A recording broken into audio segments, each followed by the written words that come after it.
Let's turn to India now, where a big showdown is unfolding. Foreign auto giants versus tax authorities. Two groups are in the dock. South Korea's Kia Motors and Germany's Volkswagen Group.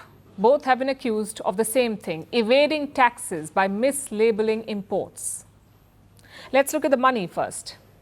Kia allegedly evaded taxes worth $155 million between the years 2020 and 2022. If they lose the case, they will have to pay double that amount. That's penalty plus interest plus amount, around $310 million in total. That's what they will have to pay. Volkswagen faces an even bigger penalty. Their case dates back to 2012. Since then, the company has allegedly evaded taxes worth $1.4 billion. If you double that, you get the penalty, possibly $2.8 billion in total. Now, both companies have denied these charges, of course. They've also promised to cooperate. The Volkswagen case is heading to court. The Bombay High Court will take it up on the 17th of this month. We leave the judgment to them. Instead, let's look at the allegations. What are they, and what do they mean for the companies and the Indian auto market? In India, you can import cars in different ways. What you choose will decide your tariff rate. Say you're importing a fully assembled car, ready to drive out, then the tariff is 100%. But if you can also import cars in the CKD form. CKD is completely knocked down.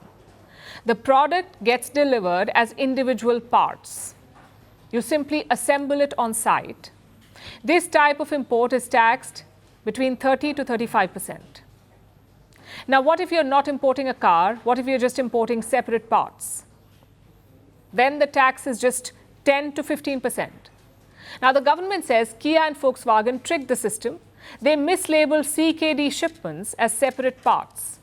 Sometimes the parts were sent to different ports. Sometimes they were dispatched over days, all to evade suspicion, to pay 10 to 15% tax instead of 35% tax. So the government was on to them. They raided multiple Volkswagen facilities. They also questioned top executives, and finally they slapped fines on both these groups. Now we come to the impact.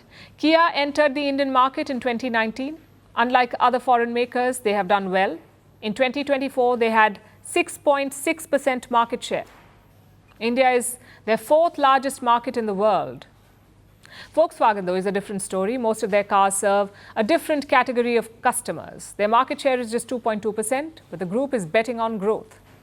Škoda, which is part of Volkswagen, is leading this campaign. They unveiled a mini SUV named Kailak last year. This year, they're unveiling an even smaller SUV, which is very significant because this is the biggest segment in India.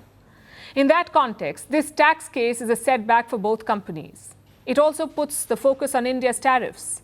Many auto giants have complained about this, including Elon Musk and Tesla.